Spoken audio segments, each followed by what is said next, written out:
Hello' friends, আজি আকৌ এটা নতুন ভিডিঅ'লৈ আপোনালোকৰ মাজলৈ আহিলোঁ।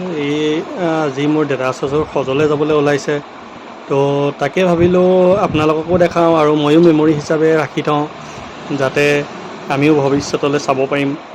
তো ব'লকচোন আজি ভিডিঅ'টো আৰম্ভ কৰোঁ। এয়া হ'ল দাদা চচুৰ, যি সজলৈ যাব, আৰু এতিয়া আপোনাৰ ঘৰৰ পৰা ওলাই আহিছে তেওঁ সজলৈ যাবলৈ। তো বাকী ভিডিঅ'টো আপোনালোকক দেখাই থাকিম আৰু আপোনালোকেও চাই থাকিব।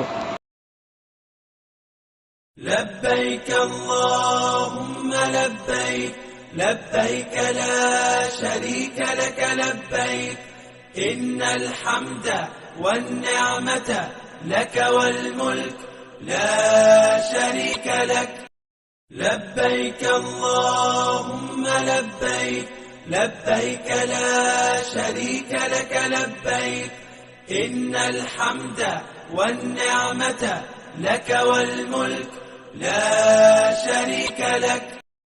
এয়া গাঁৱৰ সকলো ৰাইজ ওলাই আহিছে, ফেমিলিও ওলাই আহিছে তেওঁক আগবঢ়াই দিবলৈ। তেওঁ নিজৰ মছজিদত নামাজ পঢ়ি আল্লাৰ ঘৰলৈ বুলি তেওঁ ৰাওনাগিৰি হৈছে। তো আপোনালোকে সকলোৱে দোৱা কৰিব, সকলো হজযাত্ৰীৰ কাৰণে দোৱা কৰিব, যাতে সকলোৱে নিজৰ নিজৰ কামবিলাক ভালদৰে কৰিব পাৰে আৰু চহীমতে কৰিব পাৰে। তো তাৰ কাৰণে সকলোৱে দোৱা কৰিব।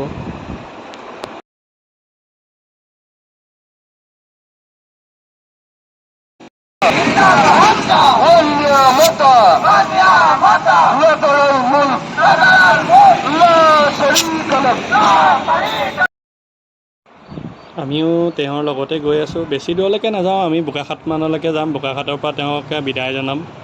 তো তালৈকে আমিও গৈ আছোঁ, আপোনালোকেও আহি থাকক আমাৰ।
এতিয়া আমি ইয়াতে সকলোৱে মিলি আৰু এটা সমূহীয়া দোৱা কৰি লৈছোঁ। দোৱা কৰি পেলাই আমি তেওঁক বিদায় দিম।